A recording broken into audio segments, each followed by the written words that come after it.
9th chapter of socialism in Europe and the Russian revolution.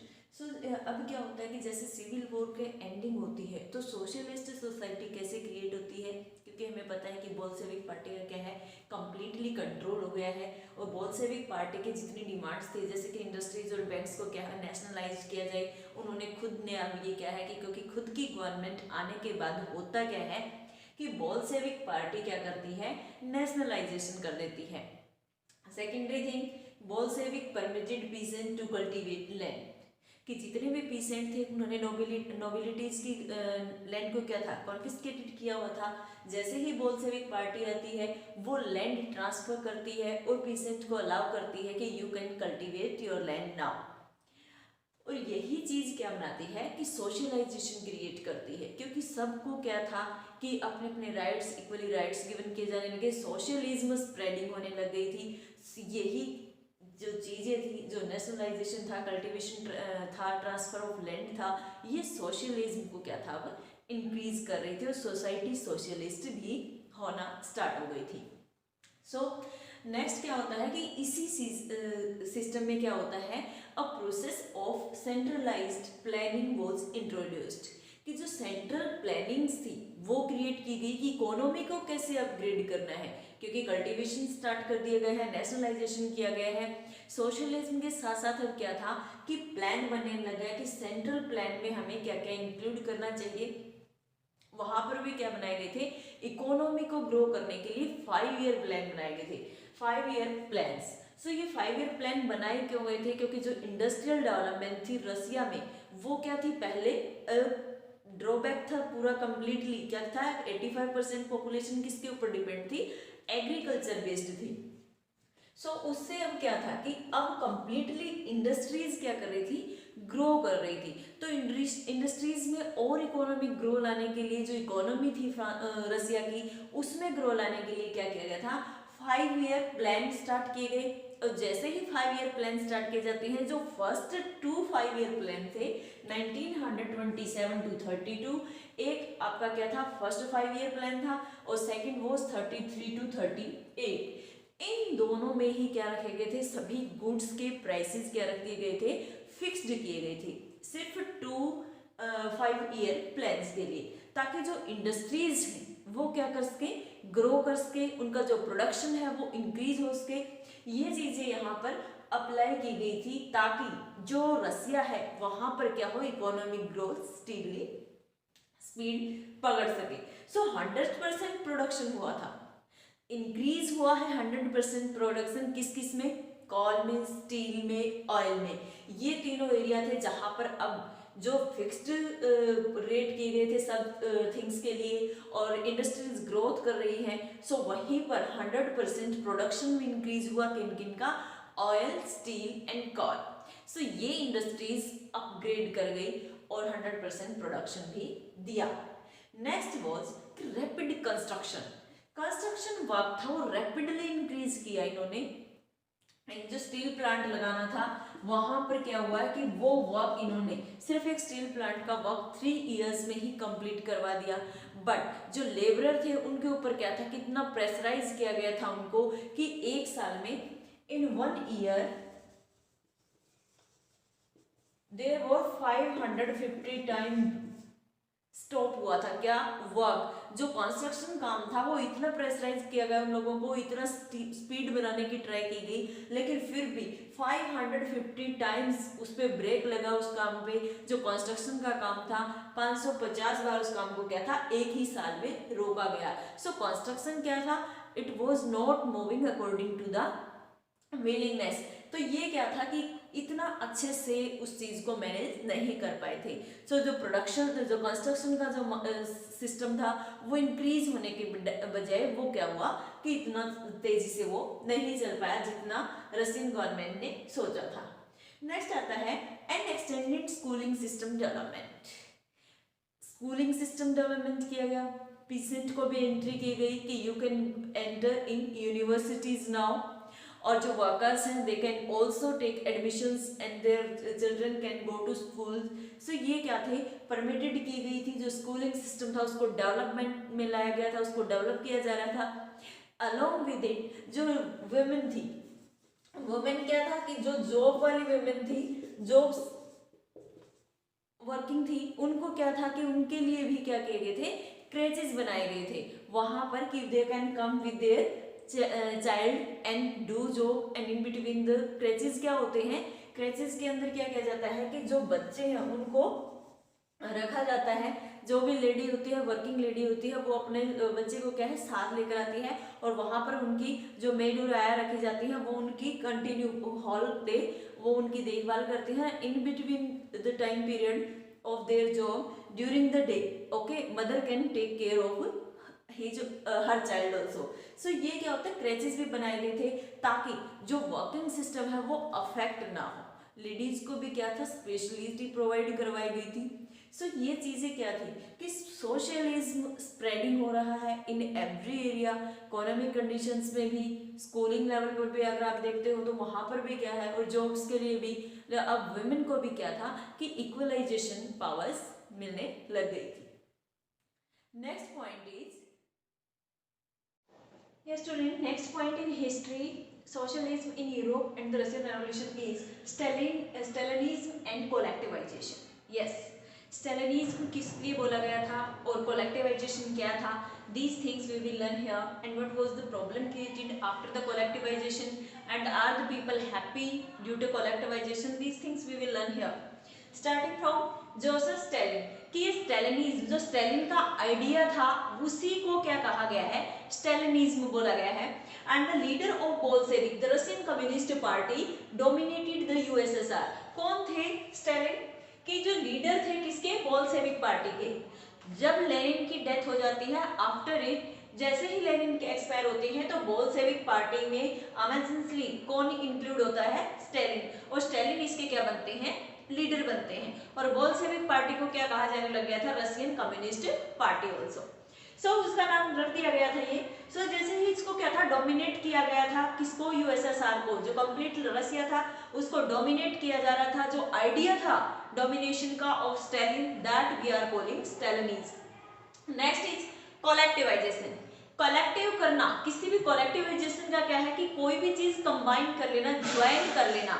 जब collective land की गई थी और जो वर्गीस फार्मर्स थे वो अपनी क्या थी, परफॉर्मिंग कर रहे थे, कल्टीवेट कर रहे थे, जब उनकी कंप्लीट लैंड लेकर कोलेक्ट करके और प्रोडक्शन किया जाने लग गया था, एक्टिव कल्टीवेशन स्टार्ट कर दिया गया था, this was calling collectivisation. Okay, चाहे किसी के पास स्मॉल लैंड थी, किसी भी पीसेंट के पास, चाहे वो लार्ज एरिया था, सो जो भी एरिया था वो सब कलेक्ट करके एक साथ कोलेक्टिव बेसिस पर अगर प्रोडक्शन किया जाता है, that we are calling collectivisation. Okay, so reason क्या रहे कि कोलेक्टिवाइजेशन, क्योंकि लोग तो जब उनको लैंड ट्रांसफर कर दी गई थी पीसेंट को, they are doing easily their work, but problems क्या हुई, क्या रीजन थे कि स्टेलिन ने कोलेक्टिवाइजेशन स्टार्ट किया। There is shortage of grains, कि लोग क्या थे कि विलेजेस में अपना प्रोडक्शन कर रहे थे और अपना सबसिस्टेंस लेवल पर क्या था वो कर रहे थे, खाना वगैरह उनका कंप्लीटली मूव कर रहा था।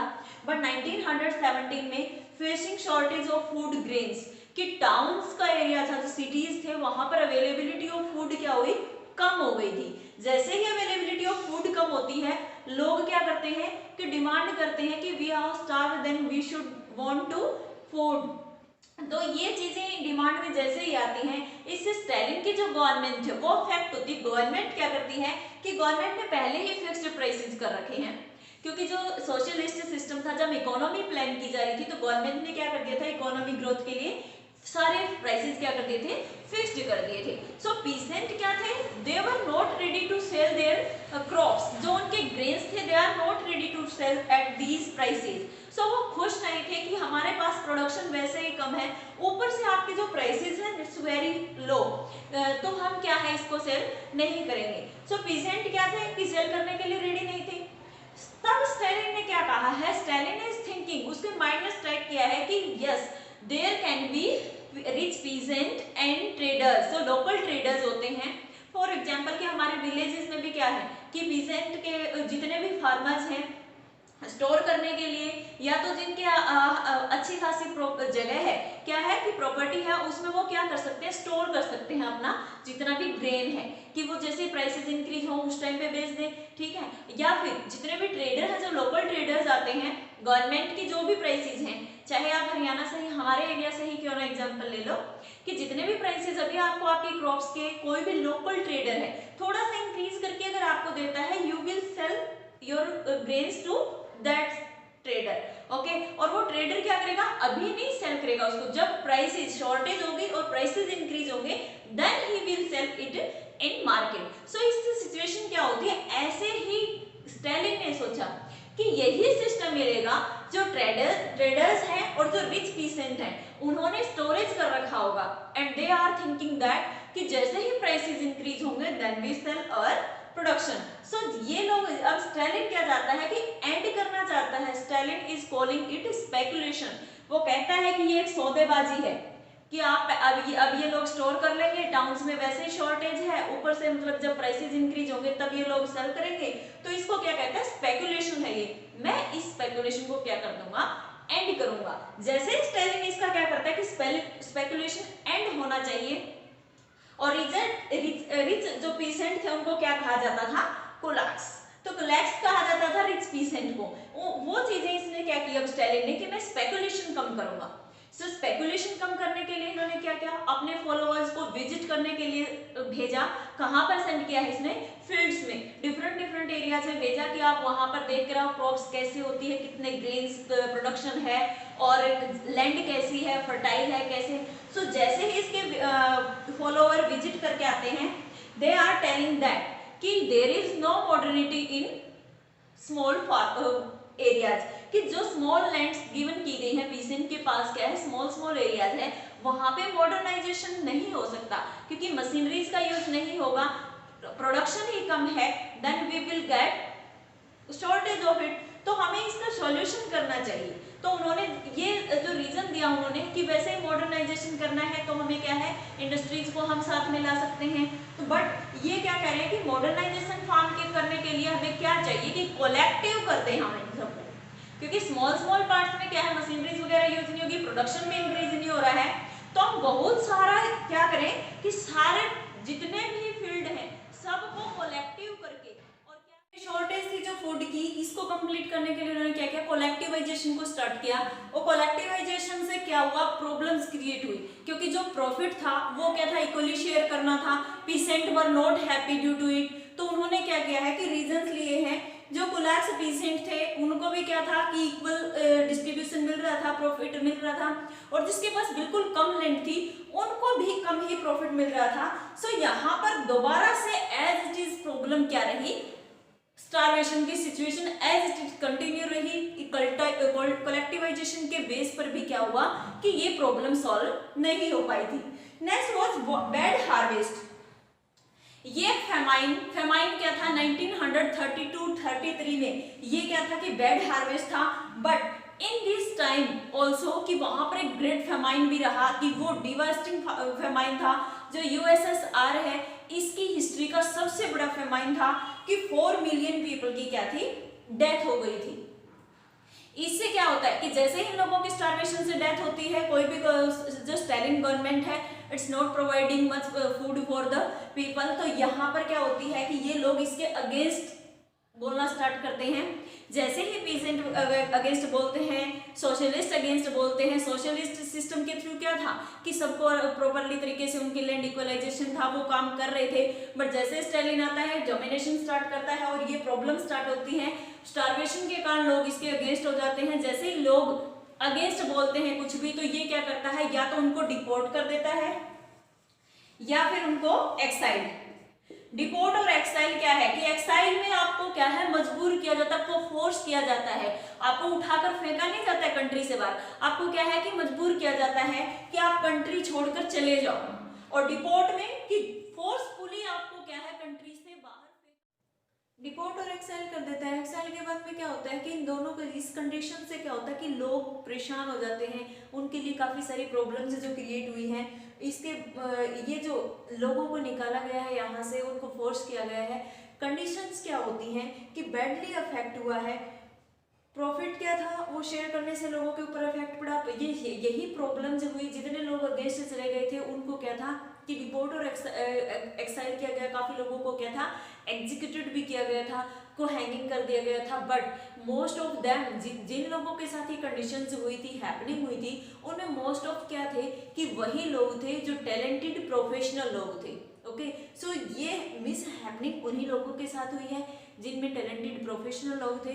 सो कंप्लीटली जो सिस्टम था it was not in good condition, but socialism was has been spreading before it. So next will be influence on the global level of the Russian Revolution. Thank you. Have a nice day.